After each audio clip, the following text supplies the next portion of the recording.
con precisión qué tipo de institución pública es conforme a la información que nos estén proporcionando. En el caso de la institución del inciso B, nos hablan de una Comisión Nacional de Energía, que es una entidad, dice ahí, que permite regular el sector eléctrico, que tanto en lo que respecta a la política tarifaria como la operación de las empresas que se dedican a la generación y la distribución de la energía, y que su presupuesto anual es asignado a través de la Secretaría de Recursos Naturales, de la cual depende. Entonces, el ejercicio dice que debido a la importante labor que realiza, esta unidad institucional se debe considerar como una institución descentralizada. Entonces, usted debe confirmar o debe rebatir esa afirmación. Alguien que quiera participar y ayudarnos con la respuesta, si estamos de acuerdo que es una institución descentralizada o alguien considera que es otro tipo de institución pública.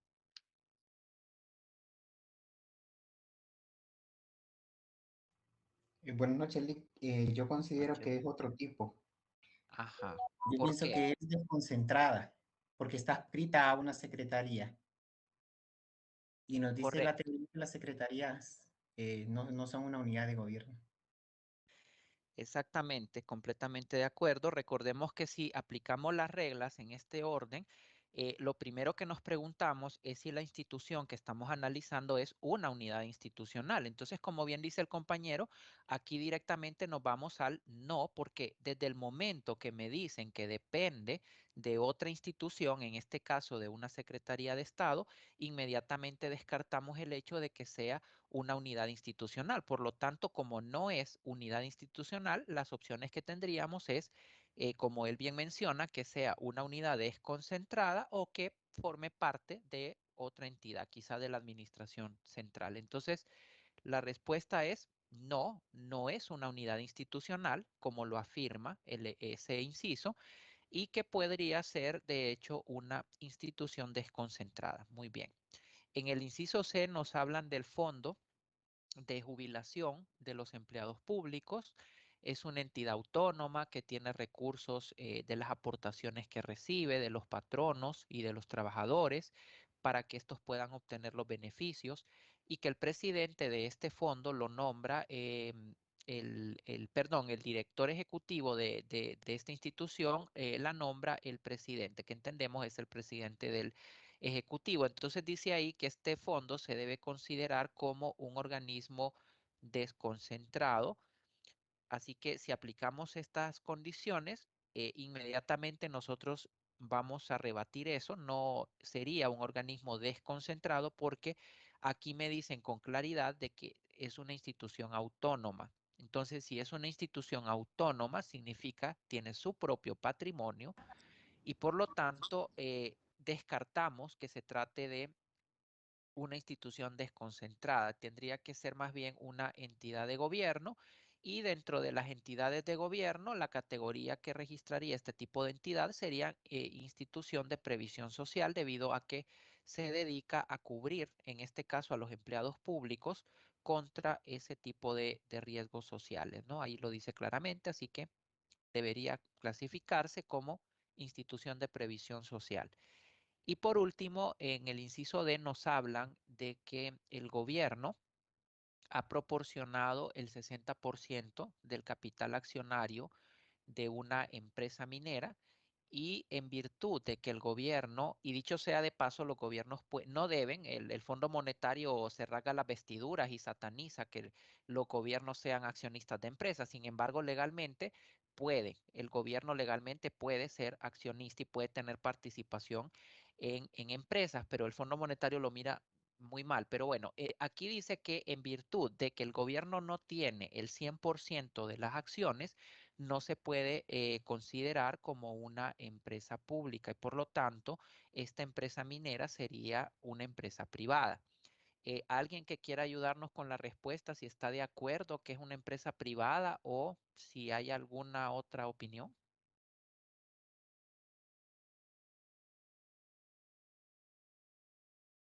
Digo que no es una empresa privada porque el gobierno tiene el 60%, puede nombrar a un gerente, entonces él podría tener el control porque es el accionista mayoritario. Exactamente. La regla para que una empresa sea considerada pública indica que el gobierno tiene que tener el control, pero para tener el control no necesariamente el gobierno tiene que ser el dueño de la totalidad del capital, en este caso del capital accionario. Con el 60% es más que suficiente para que el gobierno pueda tener el control sobre la empresa, sobre las grandes decisiones que ésta va a tomar y por esa razón la empresa minera del Pacífico en realidad sería una empresa pública, porque el gobierno tiene suficiente participación en el capital como para controlarla. Muy bien. LIC, en este Sí, caso, podría ser como semi-privada y semipública, entonces. Sí, sería una empresa de capital mixto con participación del gobierno, pero como le comentaba, la característica fundamental de una empresa pública es el tema del control. Si el gobierno tiene cualquier mecanismo que le permita controlar las decisiones y la gestión de esa empresa, automáticamente eso la convierte en una empresa pública, a pesar de que pueda haber participación privada en parte en esa empresa. Sí, una pregunta. Sí. Y en este caso, que en la administración de don Orlando, cuando era presidente del Congreso, Coalianza, ¿qué era Coalianza? Y ya no la menciona, de hecho. Sí, buena pregunta. Coalianza, bueno, dicen que tuvieron algunos problemas financieros de la institución como tal. Bueno, en ese caso, la figura de Coalianza era una entidad que iba a manejar los contratos de asociación pública o privada, pero esa es otra figura, porque la asociación pública o privada consiste en que el gobierno tiene posiblemente recursos insuficientes para llevar a cabo una inversión que se considera importante, generalmente una inversión de infraestructura, una carretera, un puerto, etcétera. Entonces, en ese sentido, lo que hace es que concesiona esa carretera o ese proyecto a un operador privado durante un determinado periodo. El privado va a estar administrando esos activos, va a estar generando ganancia, por supuesto. Esto es un negocio, nadie va a realizar este tipo de actividad por buena gente, no, sino que es para ganar. Se le garantiza una ganancia al operador privado, él mantiene la obra, se encarga de brindar el servicio, de administrarla durante el tiempo que dura la concesión y al terminar el contrato, que generalmente son de largo plazo, todos esos activos van a retornar al gobierno o puede ser que el gobierno prorrogue la concesión a ese operador privado. Entonces, es una figura diferente porque ahí prácticamente el gobierno le entrega por completo la administración de ese activo, de esa operación al privado para que pueda obtener su ganancia. Entonces, es una figura que efectivamente en el gobierno del señor Lobo Sosa, de hecho, se aprobó la ley y que comenzó a utilizarse ampliamente, ¿no? Hemos visto pues una serie de proyectos que se han estructurado de acuerdo a esta figura, la carretera del norte, está de hecho bajo figura de APP, el famoso centro cívico gubernamental que construyeron aquí en la capital también es una APP. El gobierno se asoció con una empresa mexicana privada para poder construirlo y la empresa pues va a tener el control por 30 años y el gobierno le va a estar haciendo los pagos. Entonces, sí, esa también es un esquema interesante porque significa que ahora los gobiernos tienen una amplia gama de opciones para poder realizar los proyectos o las obras. Hace algunos años, pues no existían ese tipo de contratos y el gobierno tenía pues muy claro sus proyectos eran por un lado administrados por las entidades públicas y el sector privado estaba por otro lado, pero ahora no, en los últimos años se han creado este tipo de figuras que efectivamente establecen como una difusión en cuanto a la frontera entre lo público y lo privado. Y las legislaciones pues se han ido adaptando para poder realizar este tipo de actividades que pueden ser positivas, pueden en realidad generarle beneficios a la población, pero la condición fundamental es que los contratos que se establezcan para este tipo de proyectos sean muy transparentes y sean apegados siempre a la ley y buscando el bienestar social, ¿no? No intereses particulares ni cosas oscuras. Mientras haya transparencia y todo sea legal, las APP pueden ser muy buena idea. Bien. Entonces, como podemos ver, en la práctica, pues a veces no es tan fácil identificar. A veces uno dice institución pública, pero dentro de esa acepción pueden haber pues muchas opciones acerca de cómo clasificar una entidad pública, y por eso es necesario que existan este tipo de metodologías para que podamos organizar mejor las entidades y de esa manera estudiar adecuadamente las finanzas del sector público, porque los gobiernos pueden llegar a crear una cantidad muy grande de instituciones. Aquí en Honduras tenemos cientos de instituciones públicas y por lo tanto tiene que haber una forma de estructurar y de organizar esas instituciones para facilitar el análisis financiero. Entonces, por eso hemos comenzado con el tema de la sectorización para poder de esa manera comprender mejor cómo se organizan los sectores públicos en los distintos países. Una vez que ya hemos dado ese paso, que es muy importante, entonces vamos a pasar al siguiente tema, que es de los más importantes también del curso, y vamos a hablar sobre la política fiscal del gobierno. Bien, antes de definir y de ver qué comprende la política fiscal, vamos a irnos a la palabra política, cómo la entendemos en este contexto. Cuando la gente escucha hablar de política fiscal y lo asocian con el gobierno, generalmente piensan que tiene que ver algo con los partidos políticos, con el Partido Nacional, el Partido Libre, el Partido Liberal, qué sé yo, cosas por el estilo, y entonces le dan ese sentido, pero no es en esa acepción que vamos a entender política fiscal, sino que vamos a hacer una analogía para comprender qué es lo que representa la política fiscal en un país. Vamos a suponer que tenemos un banco y pues como sabemos, los bancos se dedican a ofrecer créditos, créditos de diferente tipo, de consumo, de hipotecario, etcétera. Entonces hay un oficial de crédito que es el que se encarga de calificar las diferentes solicitudes para determinar si el banco va a conceder o no ese crédito. Entonces, una persona se acerca a un oficial de crédito del banco y realiza la solicitud de ese crédito para poder financiar lo que sea, ¿no? Un préstamo de consumo o cualquier otra cosa. Entonces uno se pregunta, bueno, en este caso, el oficial de crédito del banco tiene que tomar la decisión acerca de si le va a otorgar o no el crédito a esta persona.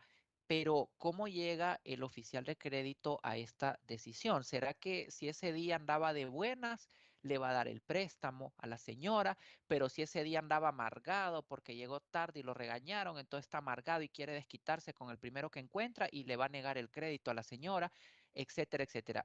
Pues obviamente no funciona de esa manera. En las empresas y en las instituciones hay muchas decisiones que se tienen que tomar y que no pueden depender de la discrecionalidad o no pueden depender del estado de ánimo de la persona o del funcionario, sino que tiene que haber algo de fondo que ayude a tomar esas decisiones porque son muy importantes en este caso. En ese sentido, el banco pues tiene que tener una política de crédito. Esa política de crédito lo que va a contener van a ser los lineamientos generales que le van a permitir al oficial de crédito tomar la decisión de si le va a prestar o no a esa persona. Entonces, ¿qué le va a decir esa política de crédito? Le va a decir: estos son los requisitos. Si la señora trae estos documentos y cumple con estas condiciones, otórguele el crédito. Y la política también puede decir, puede otorgarle crédito hasta por este monto, pero si trae una garantía tal, se lo puede ampliar a este otro monto. Entonces, de esa manera, cuando el oficial de crédito va a tomar la decisión, no es si anda de buenas, si le parece, si le cayó bien la señora, si le cayó mal, no. El oficial de crédito lo que tiene que hacer es aplicar la política de crédito del banco. Eso es, ahí están los lineamientos para que él pueda tomar las decisiones en cuanto al otorgamiento no del crédito. Entonces, cuando nosotros hablamos de una política en este sentido, nos estamos refiriendo a esas líneas generales que van a permitir orientar la toma de decisiones en una materia específica. Las empresas tienen diferentes tipos de política, ¿no? En este caso, pues es una política de crédito, pero también podemos tener, por ejemplo, una política de recursos humanos.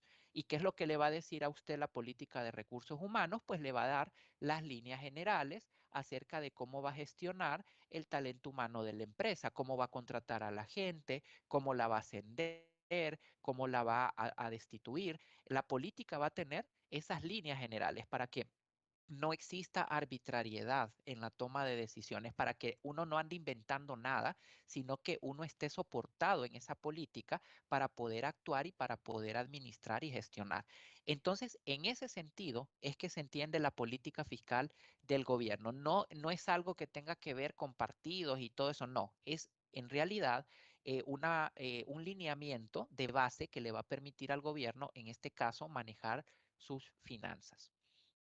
Entonces, la definición que vamos a exponer de política fiscal y que es muy buena y es la definición que propone, de hecho, el Fondo Monetario Internacional es que la política fiscal es aquella que establece las directrices para la gestión del nivel y composición de los ingresos objetivos, así como la acumulación relacionada de activos y pasivos del gobierno. Esa es la política fiscal. Es la que le va a dar a los funcionarios públicos la orientación acerca de cómo van a gestionar las finanzas, cómo van a manejar los ingresos, cómo van a manejar los gastos y, por supuesto, todas las operaciones relacionadas en lo que respecta a los activos y pasivos del gobierno. La política fiscal es uno de los instrumentos más importantes de la política económica de cualquier gobierno. Para poder llevar a la práctica la política fiscal, porque la política fiscal es algo teórico, es un lineamiento, pero para que esa política pueda cumplir esos objetivos que estamos mencionando en la definición, tiene que llevarse a la práctica de alguna manera, tiene que haber una actuación, una operación financiera concreta. Entonces, las políticas fiscales de los gobiernos se llevan a la práctica generalmente a través de los presupuestos públicos. Los presupuestos públicos son los instrumentos que permiten materializar las políticas fiscales de los gobiernos. Y también es muy importante comprender que las políticas fiscales de los gobiernos son muy dinámicas.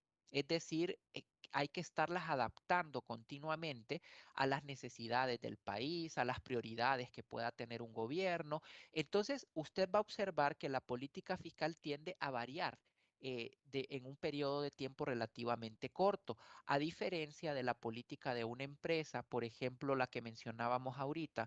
Las políticas de crédito del banco generalmente no van a cambiar. Una vez que el banco las aprueba, esas políticas de crédito se van a mantener por tiempo indefinido. Es raro que eso cambie. O las políticas de manejo de recursos humanos, etcétera, son políticas bastante estables en el tiempo. Pero la política fiscal no, ¿no? La política fiscal el gobierno la tiene que ir adaptando en función de los objetivos que quiere lograr en cada ejercicio fiscal. Por ejemplo, en este momento que el gobierno de Honduras ha cambiado de administración, estamos estrenando una nueva administración con un nuevo gobierno, nuevos funcionarios que tienen nuevas ideas. Por supuesto que lo primero que van a hacer es cambiar la orientación de la política fiscal con respecto a la que estaba manejando el señor Hernández.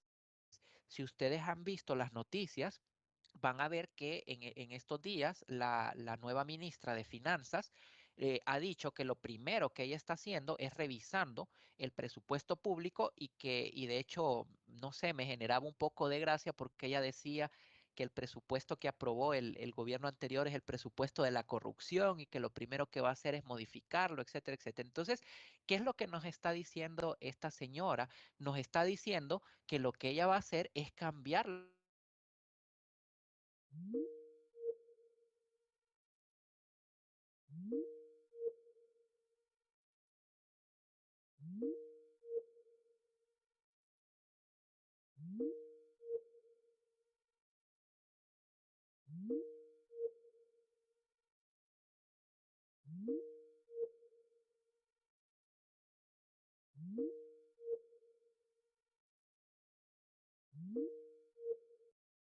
de reformulación y vamos a conocer en realidad cuál va a ser esa nueva política fiscal o hacia dónde va a orientar el nuevo gobierno esa política fiscal que va a implementar. Entonces, estamos ahorita en ese proceso, ¿no? de transición o de cambio de la política fiscal.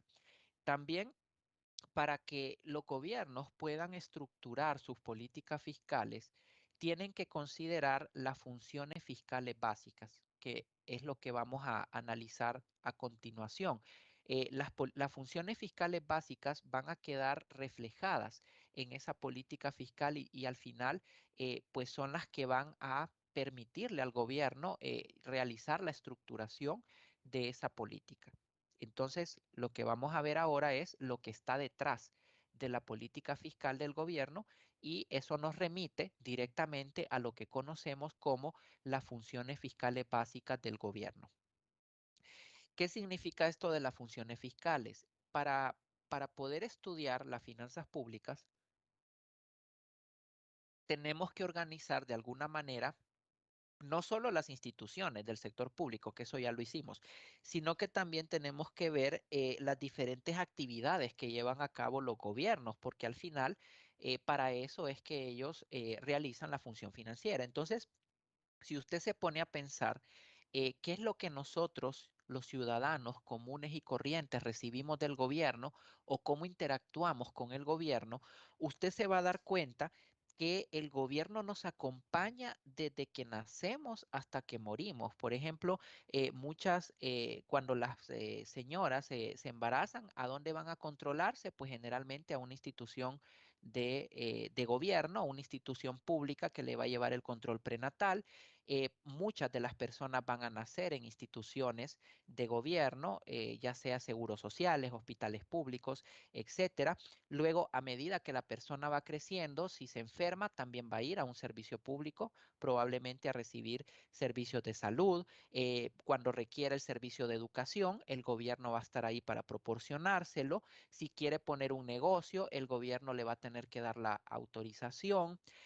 Si quiere conducir, el gobierno le va a tener que otorgar una licencia. Si quiere ejercer una determinada actividad profesional, tiene que contar también con una acreditación gubernamental. Si va a realizar un traspaso de un bien, tiene que pagar tributos y tiene que contar también con el aval del gobierno, etcétera, etcétera. Si la persona muere, al final el gobierno tiene que emitirle un acta de defunción y probablemente la persona la van a enterrar en un cementerio que también es gestionado por una entidad pública. Entonces, si usted se fija, constantemente a lo largo de nuestra vida nosotros estamos interactuando con las instituciones públicas. Prácticamente nos acompañan en los momentos más importantes y de una u otra manera están ahí proporcionándonos un montón de cosas. Entonces, para poder organizar todo eso, todas esas actividades que los gobiernos realizan en beneficio de la ciudadanía, tenemos que clasificarlas de alguna manera. Entonces, uno de los teóricos más importantes de las finanzas públicas es el señor Richard Musgrave. Este señor propone que todas las actividades que realizan los gobiernos pueden ser clasificadas en tres grandes categorías que se llaman las funciones fiscales básicas de los gobiernos. Y este señor identifica primero la llamada función asignación. Luego, él identifica lo que llama la función de distribución y en tercer lugar, la función de estabilización. Entonces dice él que todas las actividades que llevan a cabo los gobiernos pueden quedar comprendidas en una de estas tres funciones. Así que al final, estas tres funciones van a quedar reflejadas o son las que le van a dar soporte a la política fiscal del gobierno. O sea que la política fiscal al final se va a estructurar para poder llevar a la práctica estas tres grandes funciones fiscales. Así que lo que vamos a hacer a continuación es analizar una por una qué es lo que comprende cada una de las funciones fiscales, tal como nos lo propone la teoría de finanzas públicas. Y comenzamos con la llamada función asignación. Cronológicamente, la función asignación es la primera que tuvieron los gobiernos. Recordemos que lo que nosotros entendemos en este caso como gobierno se refiere a los estados que surgieron a partir del siglo XVIII, ¿no? El Estado-nación que surge a partir del siglo XVIII. Entonces, la primera función que tuvieron los gobiernos en aquel momento, cuando surgen los estados-nación, a partir del siglo XVIII y hasta la actualidad, precisamente es la llamada función de asignación. O sea que en sus orígenes, los estados modernos solamente se encargaban de realizar esto, solamente se encargaban de lo que conocemos como función asignación y luego se fueron agregando las demás. Por esa razón, a la función asignación se le llama también la función original de los gobiernos. Hay tres áreas en las cuales actúa la función asignación. En primer lugar, la función asignación tiene que ver con todas esas actividades que realizan los gobiernos para poder proveernos bienes y servicios, a los cuales nosotros generalmente le ponemos el apellido de públicos. Uno espera del gobierno que nos entregue una serie de bienes o de servicios públicos y cuando el gobierno realiza esa actividad, entonces decimos que está realizando la función asignación.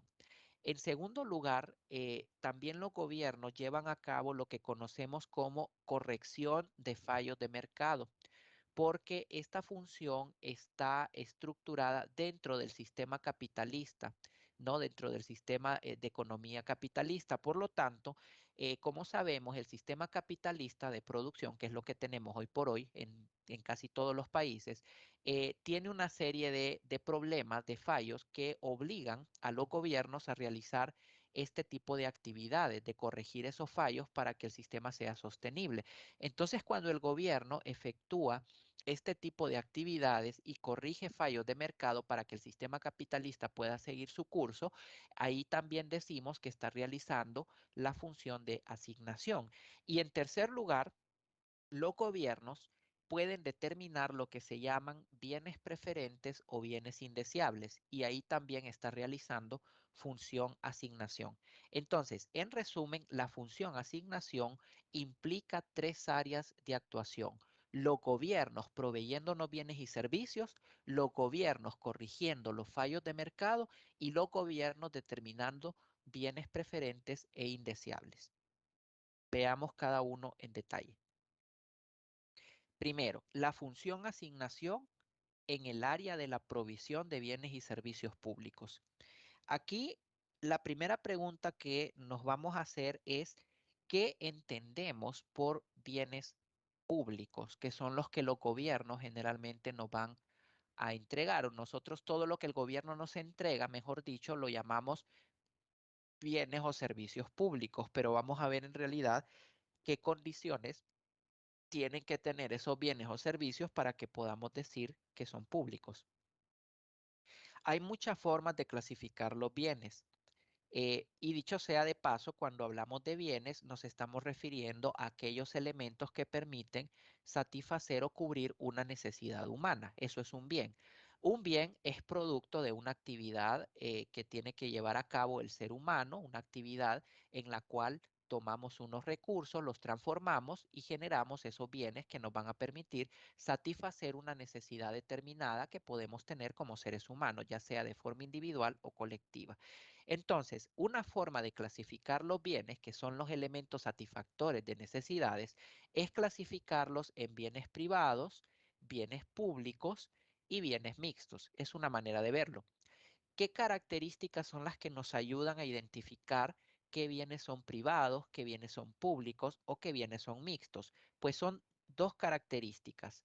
El hecho de que ese bien tenga rivalidad en el consumo y el hecho de que ese bien permita la exclusión en el consumo. Esas son las cosas que tenemos que analizar para poder identificar si un bien es privado o es público. En ese caso, cuando nosotros hablamos de bienes privados, van a ser aquellos que tienen la característica de que son rivales en el consumo y son excluyentes. Los bienes públicos, por el contrario, no son rivales en el consumo y no son excluyentes. Y los bienes mixtos son aquellos que tienen una característica pero no tienen la otra. Así que las condiciones para clasificar bienes es rivalidad en el consumo y posibilidad de exclusión. Ahora, ¿qué significa rivalidad en el consumo? Cuando yo digo que un bien, que un producto o que un servicio es rival en el consumo, lo que quiero decir es que si una persona consume ese bien o ese servicio, no puede ser consumida por ninguna otra persona al mismo tiempo. Esa es la rivalidad en el consumo. Si yo consumo el producto, nadie más lo puede consumir. Entonces entramos en una situación de rivalidad. Cualquier producto que consuma la persona A ya no la puede consumir ninguna otra. ¿Qué es exclusión en el consumo? La exclusión en el consumo significa que es posible y factible excluir a alguien del consumo de un producto si no paga por él. Eso es lo que vamos a entender por exclusión en el consumo. Es decir, si nosotros tenemos la posibilidad de que alguien nos pague por el producto, se lo vamos a entregar para que lo pueda consumir. Pero si esa persona no nos paga por ese producto, y nosotros tenemos una forma de evitar que lo consuma, entonces nosotros decimos que ese producto es excluyente en el consumo.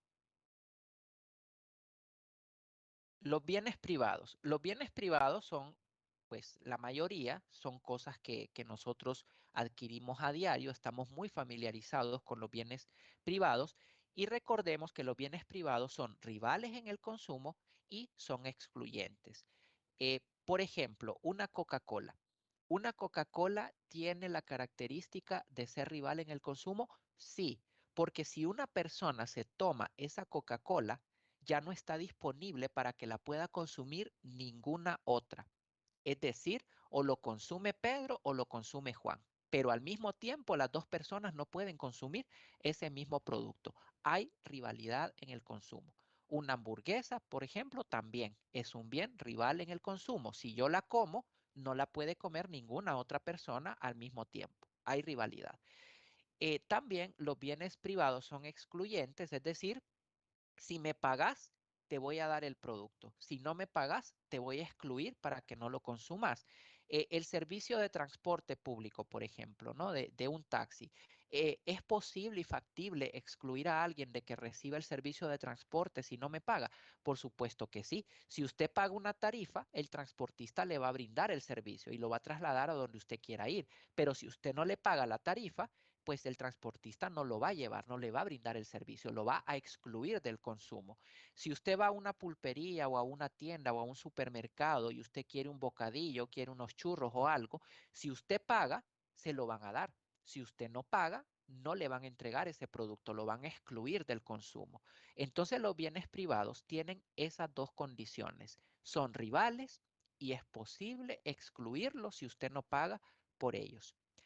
Es fundamental, sobre todo, la segunda característica, la posibilidad de excluirlo del consumo, es básico para que un bien sea privado, porque la característica de que un bien sea excluyente en el consumo significa que aquel que fabrica ese producto va a poder cobrar por ese producto. Entonces, si una empresa no puede cobrar por un producto, no tendría sentido. Una empresa privada, por ejemplo, jamás nos va a entregar algo por lo cual no pueda cobrar. Entonces, todas las empresas privadas nos van a entregar bienes o servicios que sean excluyentes en el consumo, es decir, bienes y servicios por los cuales puedan cobrar. Ahora los bienes públicos. Los bienes públicos son todo lo contrario. No son rivales en el consumo y tampoco es posible o factible excluir a alguien independientemente de que me pague o no me pague por él. Entonces veamos un ejemplo. La defensa nacional. La defensa nacional es un servicio eminentemente de tipo público. De hecho, se le llama bien público puro. No hay rivalidad en el consumo porque ¿en qué consiste el servicio de defensa nacional? Consiste en que el gobierno tiene que garantizar la soberanía de nuestro territorio, tiene que protegernos contra cualquier invasión extranjera. Esa es la defensa nacional. Entonces, el hecho de que el ejército le brinde el servicio de defensa a un hondureño no impide que se lo pueda brindar a cualquier otro al mismo tiempo. el servicio de defensa nacional se puede otorgar perfectamente bien a los 8 o 9 millones de hondureños al mismo tiempo, sin necesidad de que yo tenga que rivalizar en el consumo. No es que si el ejército me protege a mí, no va a poder proteger al otro. No, el ejército puede protegernos a todos, puede proteger la integridad territorial para los 9 millones de hondureños de manera simultánea. Ahí no hay rivalidad en el consumo. Ahora, ¿es posible y factible excluir a alguien, algún ciudadano, de que reciba este tipo de servicio en función de que pague o no pague por él?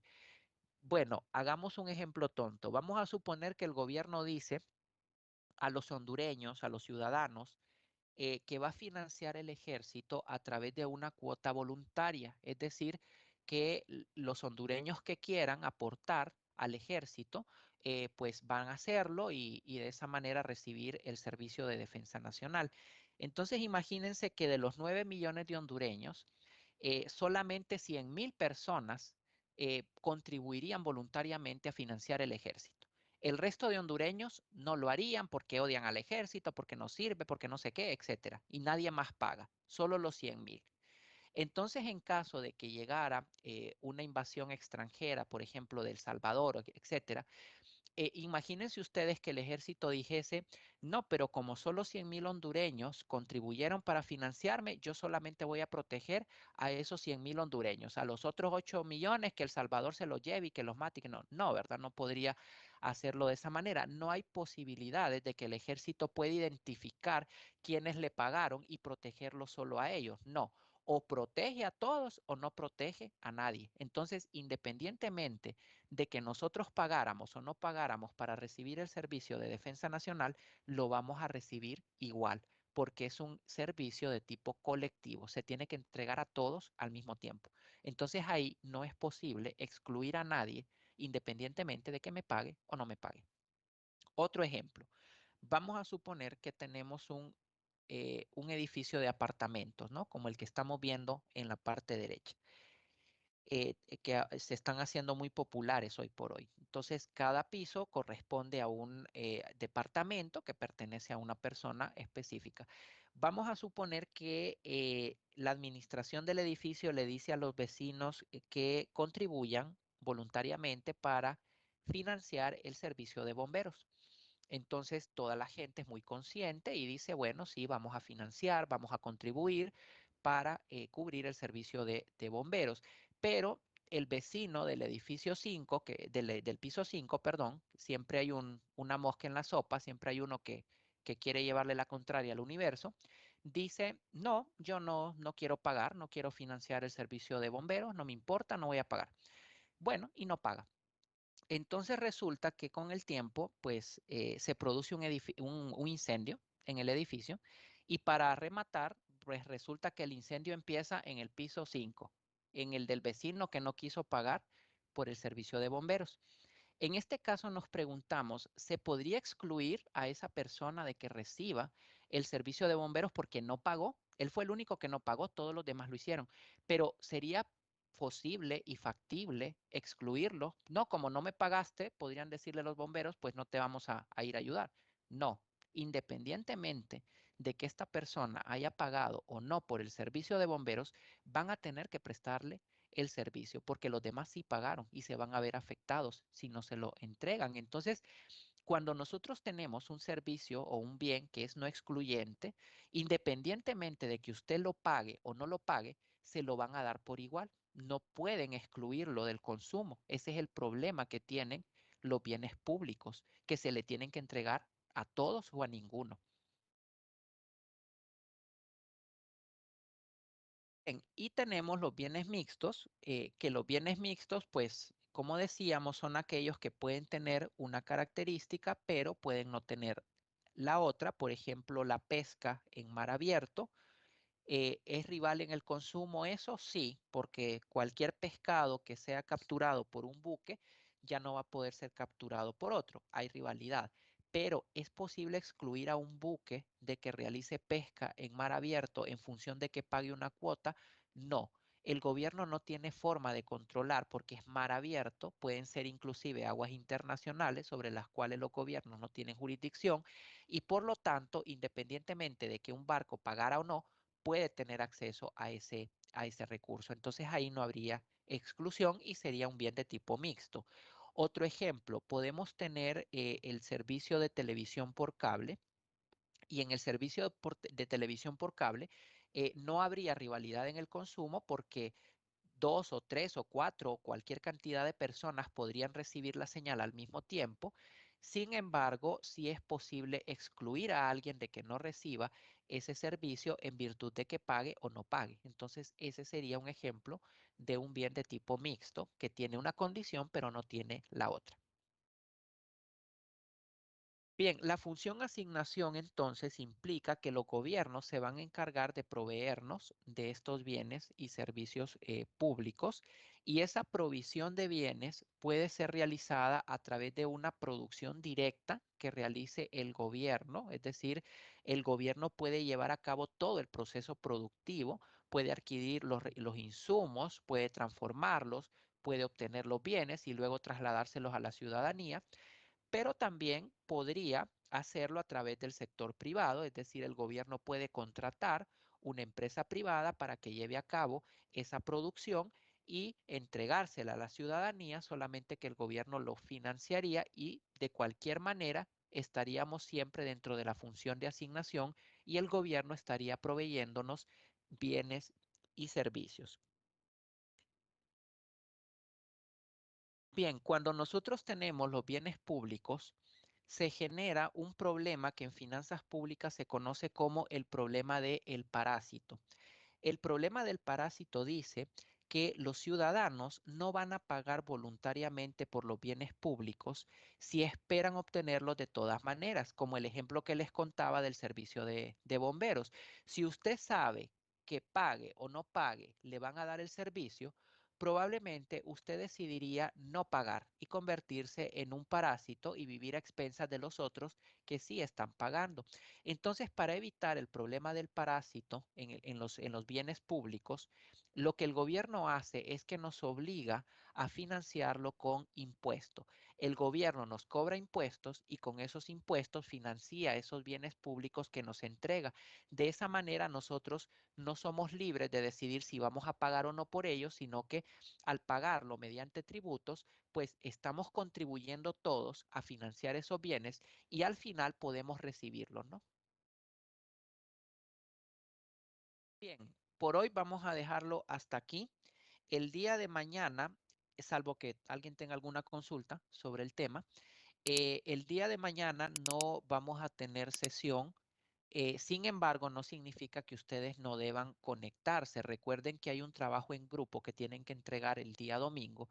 Entonces, el objetivo de que mañana no tengamos sesión es que ustedes puedan reunirse con sus grupos para que desarrollen el ejercicio. Si ustedes se concentran y son efectivos en una hora, perfectamente bien podrían desarrollar ese ejercicio.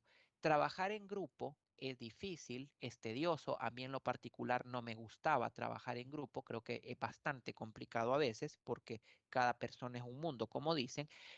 Sin embargo, un consejo que les voy a dar cuando ustedes trabajen en grupo, y esto apréndanlo para toda la vida, no solo para cuestiones académicas, sino que el día de mañana que estén en el mercado laboral o aquellos que ya están, apliquen eso, no pierdan el tiempo.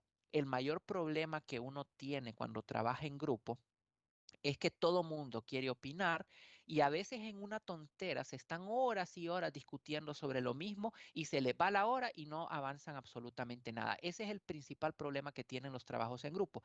Entonces, no se retrasen, no pierdan tiempo. Si el grupo tiene opiniones diferentes acerca de cómo registrar algo, por ejemplo, unos dicen que hay que registrarlo de esta forma y otros dicen que hay que registrarlo de esta. Miren, pueden estar días alegando lo mismo y nunca van a llegar a ningún lado. Tomen decisiones, digan, sométanlo a votación. Si 6 personas dicen que hay que registrarlo así, regístrenlo así y punto. Y si pierden puntos, pues al menos va a ser una decisión que tomó todo el grupo, pero no vayan a estar perdiendo el tiempo alegando, no, pero es que yo pienso que es así y hay uno que trata de dominar y de imponer su voluntad.